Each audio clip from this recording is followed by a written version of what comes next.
Assalamualaikum warahmatullahi wabarakatuh. Ketemu lagi anak-anak dengan Ustazah Desi. Hari ini kita belajar tema 3 atau tema 4C.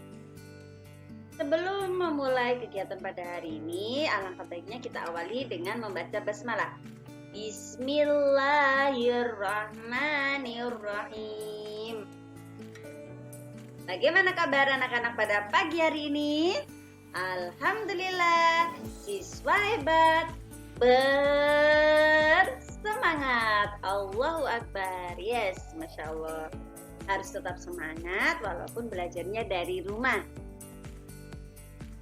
Pada tema 3C ini yaitu peduli terhadap makhluk hidup.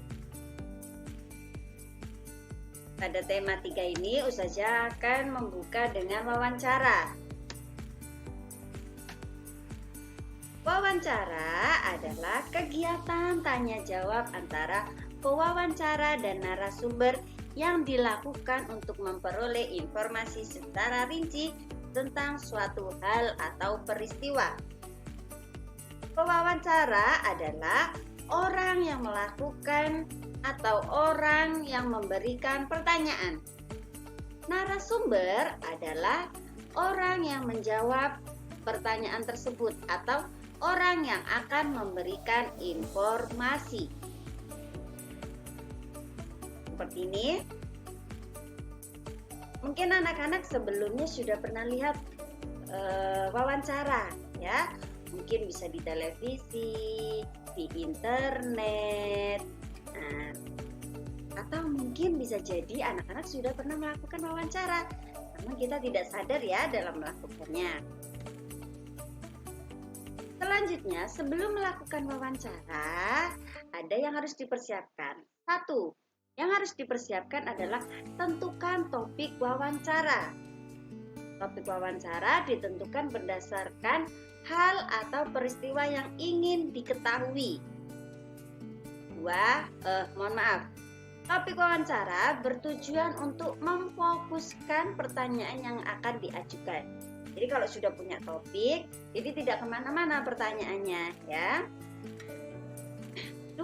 Buatlah daftar pertanyaan yang akan kamu ajukan saat wawancara. Jadi sebelum berangkat, sebelum ketemu narasumber, kita sudah harus punya pertanyaan-pertanyaan yang akan diajukan kepada narasumber tersebut. 3. Tentukan narasumber yang akan diwawancarai, ya. Jadi narasumber yang akan diwawancarai yang sesuai dengan topiknya. Saya ulangi 3 tadi ya. Selanjutnya, saat melakukan wawancara, mulailah pembicaraan dengan sapaan yang ramah dan memperkenalkan diri. Contoh, Ustazah kasih contoh. Assalamualaikum. Bapak, saya Desi. Saya ingin melakukan wawancara dengan Bapak atau Ibu, ya. Apakah Bapak atau Ibu berkenan? Nah, seperti itu ya. Dibukanya seperti itu. Lalu yang kedua, ajukan pertanyaan dengan jelas dan menggunakan bahasa yang santun. Tadi kan sebelumnya sudah mempersiapkan pertanyaan ya dari rumah. Nah, itu diajukan secara jelas dan santun. 3. Catatlah jawaban yang dijelaskan oleh narasumber. Jadi ketika narasumbernya ngomong atau memberikan informasi dari pertanyaan kita catat poin-poin yang penting agar tidak lupa, sampai rumah tidak lupa ya hasil wawancaranya seperti apa. Dan yang keempat adalah akhirilah wawancara dengan kesan yang baik dan menyenangkan. Nah, jangan lupa diucapkan terima kasih Bapak terima kasih Bapak atau Ibu sudah meluangkan waktunya untuk bersedia diwawancara. Itu ditutupnya ya. Selanjutnya adalah hal yang perlu diperhatikan saat wawancara. 1. Pertanyaan yang diajukan sebaiknya memakai kalimat yang efektif dan mudah dipahami. 2. Penampilan dan sikap saat melakukan wawancara harus santun. Jadi penampilannya harus santun, bajunya harus pas ya. Nggak boleh mau wawancara bajunya baju tidur, itu kurang sopan. Lalu saat wawancara juga harus sopan, harus santun, duduknya yang rapi, seperti itu. 3. Tidak menyela narasumber saat memberikan penjelasan. Jadi kita harus dengarkan terlebih dahulu sampai narasumber itu selesai ya. Kita ngasih pertanyaan, narasumber menjawab sampai selesai. Nggak boleh narasumbernya masih ngomong, kita potong dengan mengajukan pertanyaan lagi. Nah, itu tidak boleh. Jadi kita dengarkan terlebih dahulu. Cara membuat pertanyaan wawancara yang efektif ya. Pertanyaan yang diajukan saat wawancara bertujuan untuk menggali informasi secara rinci tentang sesuatu hal atau peristiwa. Nah, pertanyaan wawancara pada umumnya itu menggunakan kalimat tanya yang biasa dikenal mungkin anak-anak 5W1H.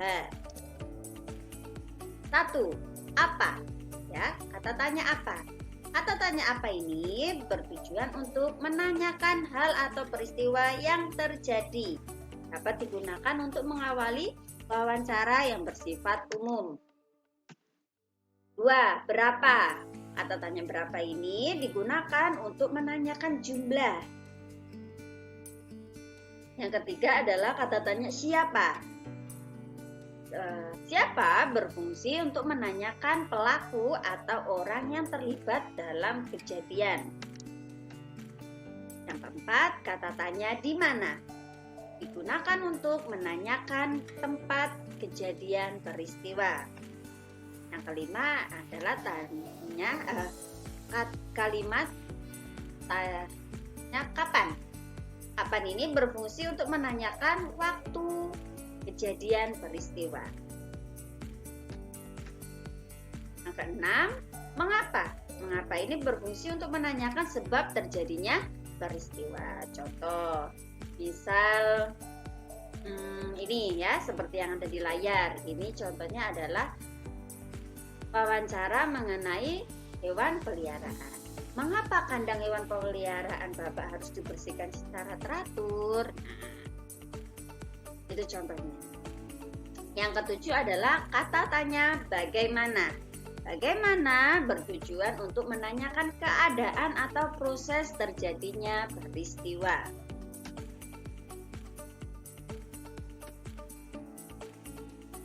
Saya ulangi sekali lagi, dalam membuat pertanyaan wawancara sebaiknya menggunakan kalimat tanya. Selanjutnya, ketika anak-anak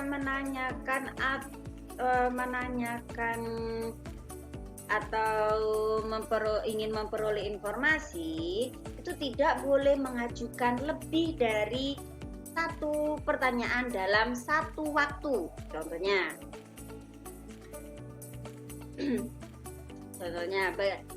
mengapa kandangnya harus dibersihkan? Orangnya belum jawab, kita kasih pertanyaan lagi. Siapa yang membantu Bapak dalam membersihkan kandangnya? Nah, itu tidak boleh. Jadi harus satu-satu dulu. Ya, contohnya, mengapa kandang peliharaannya harus dibersihkan setiap hari? Nah, ketika narasumbernya sudah menjawab, selesai, baru kita lanjutkan dengan pertanyaan berikutnya. Seperti itu ya, anak-anak.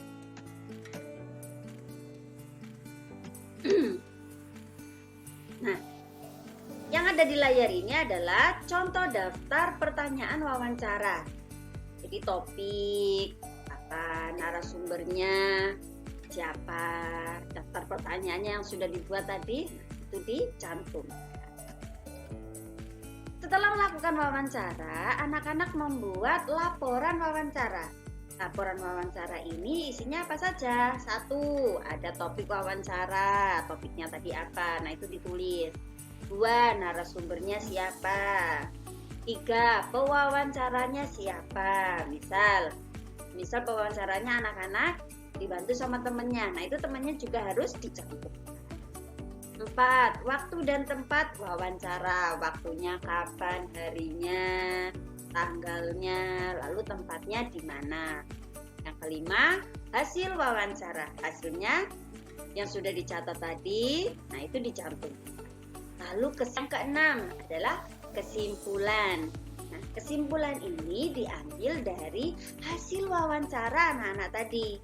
Contohnya mungkin dari untuk membuat kesimpulan bisa diawali dengan menurut saya apa ya hasil kesimpulannya. Misal, menurut saya memelihara bebek atau menjadi peternak bebek itu sangat menguntungkan karena apa nanti yang diperoleh seperti itu ya. Jadi diambil dari hasil wawancaranya.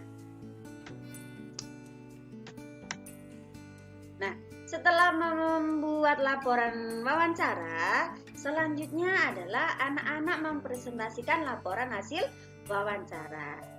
Nah, kenapa sih harus dipresentasikan Ustazah? Satu, tujuannya adalah agar membagi informasi kepada orang lain tentang wawancara yang telah kita lakukan. Mungkin teman-temannya kan sudah melakukan wawancara Ustazah, tapi kan hasilnya berbeda-beda. Maka dari itu kita harus presentasikan laporannya ketika PTM nanti. Jadi nanti ketika anak-anak PTM satu-satu maju di depan kelas menyampaikan presentasi laporan hasil wawancara. Oke. Nah, itu tadi materi wawancara pada hari ini. Sekarang tugasnya apa saja? Tugasnya adalah 1. Silakan anak-anak membuat pertanyaan untuk wawancara dengan topiknya dari Ustazah ya. Topiknya adalah lingkungan. Sudah? Nah, lalu narasumbernya siapa? Narasumbernya boleh dipilih ya. Karena ini berkaitan lingkungan, narasumbernya silakan dipilih. 1, boleh petani. Ya, dengan lingkungan alam, petani. Atau dengan peternak, boleh. Peternak ayam, peternak bebek. Nah, itu boleh. Lalu dengan tukang kebun ya, mungkin di rumahnya ada tetangganya ada yang menjadi tukang kebun. Nah, itu dijadikan narasumber nggak apa-apa. Atau tukang sapu ya, tukang sapu jalanan. Maksudnya yang menyapu jalan raya. Nah, itu kalau punya tetangga, nah itu dijadikan narasumber nggak apa-apa ya. Jadi narasumbernya itu tadi pilihannya, topiknya adalah lingkungan. Lalu silakan anak-anak membuat pertanyaan yang sesuai dengan topik. Selanjutnya, jika sudah dibuat, silakan anak-anak langsung mempraktekkan wawancaranya. Jadi langsung dilakukan wawancara bersama narasumbernya. Silakan difoto ketika wawancara, lalu hasilnya dicatat, dimasukkan ke dalam laporan seperti yang Ustazah contohkan tadi di awal video ya. Selanjutnya jangan lupa kesimpulannya juga dibuat seperti itu ya. Nanti ketika PTM Ustazah nilai, lalu kita anak-anak praktekkan atau presentasikan di depan kelas hasil dari wawancara tersebut. Begitu ya, salih-salihah. Tetap semangat belajar di rumah. Jangan lupa sholat 5 waktu, sholat duha, sholat sunnah yang lainnya juga ya. Tetap semangat belajar. Ustazah akhiri pertemuan pada hari ini. Mohon maaf jika ada salah-salah kata dalam menyampaikan materinya. Saya ucapkan terima kasih. Assalamualaikum warahmatullahi wabarakatuh.